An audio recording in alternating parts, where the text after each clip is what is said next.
श्री कृष्ण जी कहते हैं, आपकी खुशियों में वो लोग शामिल होते हैं जिन्हें आप चाहते हो, और आप पर आई मुसीबत पर आपके साथ वो लोग खड़े होते हैं जो आपको चाहते हैं। 4 लोग एक ही दिशा में तभी चलते हैं जब 5वां कंधे पर हो। कोई फायदा नहीं उन तारीफों और सम्मान का जो किसी के जीते जी उसे ना मिल सकी हो। कुछ लोग भरोसे के लिए रोते हैं तो कुछ लोग भरोसा करके रोते हैं। जो सबक जिंदगी की ठोकर से मिलेगा वो किताब के पन्नों में सारी जिंदगी खोजते रह जाओगे।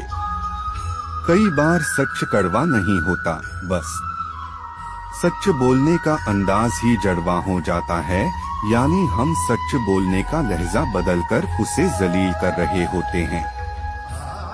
आप कितने भी अच्छे कर्म कर लो, लेकिन समाज आपके बुरे कार्यों को ही सदैव याद रखता है।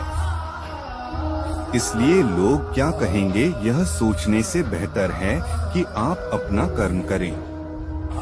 जन्म लेने वाले के लिए मृत्यु उसी प्रकार निश्चित है जितना कि मरने वाले के लिए जन्म लेना, इसलिए इस विषय पर शोक मनाना व्यर्थ है।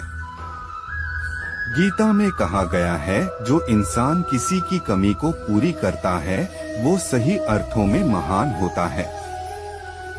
तुम्हारे साथ जो हुआ वह अच्छा हुआ, जो हो रहा है वो भी अच्छा है, और जो होगा वो भी अच्छा होगा। गीता के अनुसार जिंदगी में हम कितने सही हैं और कितने गलत हैं यह केवल 2 लोग जानते हैं, एक परमात्मा और दूसरी हमारी अंतरात्मा। जीवन का आनंद ना तो भूतकाल में है और ना भविष्य काल में, बल्कि जीवन तो बस वर्तमान को जीने में है। जब तक शरीर है तब तक कमजोरियां तो रहेगी ही, इसलिए कमजोरियों की चिंता छोड़ो और जो सही कर्म है उस पर अपना ध्यान लगाओ। अर्जुन, तुम भला क्यों रोते हो? तुमने जो खोया क्या वह तुमने पैदा किया था? आज जो तुम्हारा है वह कल किसी और का होगा, क्योंकि परिवर्तन ही संसार का नियम है। किसी का अच्छा ना कर सको तो बुरा भी मत करना, क्योंकि दुनिया कमजोर है लेकिन दुनिया बनाने वाला नहीं। यदि कोई व्यक्ति विश्वास के साथ इच्छित वस्तु को लेकर नित्य चिंतन करता है तो वह जो चाहे वह बन सकता है। सच्चा धर्म यह है कि जिन बातों को इंसान अपने लिए अच्छा नहीं समझता उन्हें दूसरों के लिए भी प्रयोग ना करें। कोई भी व्यक्ति अपने विश्वास से बनता है, वह जैसा विश्वास करता है उसी अनुरूप बन जाता है। मन अशांत है और उसे नियंत्रित करना कठिन है, लेकिन अभ्यास से इसे वश में किया जा सकता है। मेरे लिए समस्त प्राणी समान हैं, ना तो कोई मुझे अत्यधिक प्रिय है और ना ही कम, लेकिन जो मेरी भक्ति पूरे मन से करते हैं, मैं सदैव आवश्यकता पड़ने पर उनके काम आता हूँ। मन की शांति से बढ़कर इस संसार में कोई भी संपत्ति नहीं है। जो मनुष्य फल की इच्छा का त्याग करके केवल कर्म पर ध्यान देता है वह अवश्य ही जीवन में सफल होता है। कोई भी इंसान जन्म से नहीं बल्कि अपने कर्मों से महान बनता है। अपना, पराया, छोटा, बड़ा इत्यादि को भूलकर यह जानो कि यह सब तुम्हारा है और तुम प्रति एक के हो। बिना फल की कामनाएं ही सच्चा कर्म है। ईश्वर चरण में हो समर्पण वही केवल धर्म है।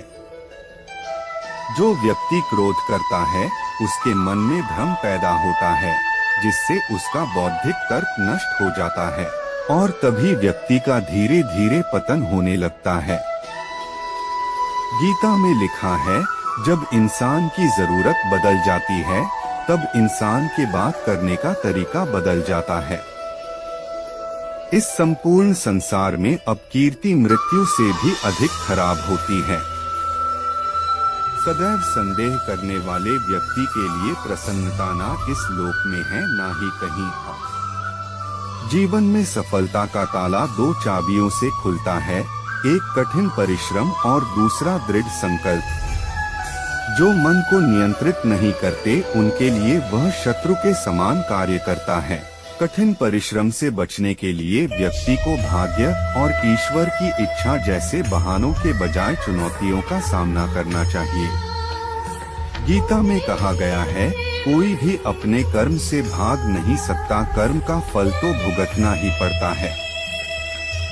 मनुष्य को अपने कर्मों के अच्छे और बुरे फल के विषय में सदैव सोचकर चिंताग्रस्त नहीं होना चाहिए।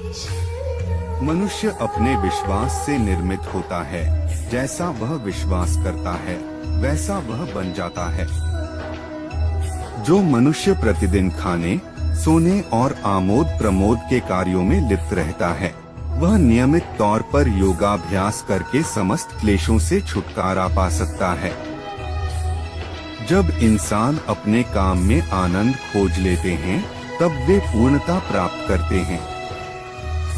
श्रीमद् भागवत गीता का मुख्य उद्देश्य मानव कल्याण करना है, इसलिए प्रत्येक मनुष्य को सदैव मानव कल्याण की ओर अग्रसर रहना चाहिए। माफ करना और शांत रहना सीखिए, ऐसी ताकत बन जाओगे कि पहाड़ भी रास्ता देंगे। व्यक्ति को अपनी इंद्रियों को वश में रखने के लिए बुद्धि और मन को नियंत्रित रखना होगा। जो होने वाला है वो होकर ही रहता है और जो नहीं होने वाला वह कभी नहीं होता। ऐसा निश्चय जिनकी बुद्धि में होता है, उन्हें चिंता कभी नहीं सताती है। किसी भी व्यक्ति को ना तो समय से पहले और ना ही भाग्य से अधिक कुछ मिलता है, लेकिन उसे सदैव पाने के लिए प्रयत्नशील रहना चाहिए। इंसान हमेशा अपने भाग्य को कोसता है, यह जानते हुए भी कि भाग्य से भी ऊंचा उसका कर्म है, जिसके स्वयं के हाथों में है।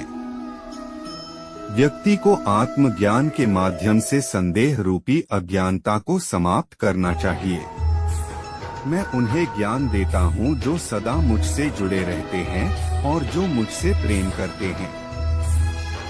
सत्य कभी दावा नहीं करता कि मैं सत्य हूँ, लेकिन झूठ हमेशा दावा करता है कि सिर्फ मैं ही सत्य हूँ। परिवर्तन संसार का नियम है। समय के साथ संसार में हर चीज परिवर्तन के नियम का पालन करती है। हालांकि मैं भूत, भविष्य और वर्तमान काल के तीनों जीवों को जानता हूँ, लेकिन मुझे वास्तव में कोई नहीं जानता है। संयम, सदाचार, स्नेह एवं सेवा ये गुण सत्संग के बिना नहीं आते। मनुष्य जिस रूप में ईश्वर को याद करता है, ईश्वर भी उसे उसी रूप में दर्शन देते हैं। अपने कर्तव्य का पालन करना ही प्रकृति द्वारा निर्धारित किया हुआ हो, वह कोई पास नहीं है। सज्जन व्यक्तियों को सदैव अच्छा व्यवहार करना चाहिए, क्योंकि इन्हीं के पद चिन्हों पर सामान्य व्यक्ति अपने रास्ते चुनता है। बुद्धिमान को अपनी चेतना को एकजुट करना चाहिए और फल के लिए इच्छा छोड़ देनी चाहिए।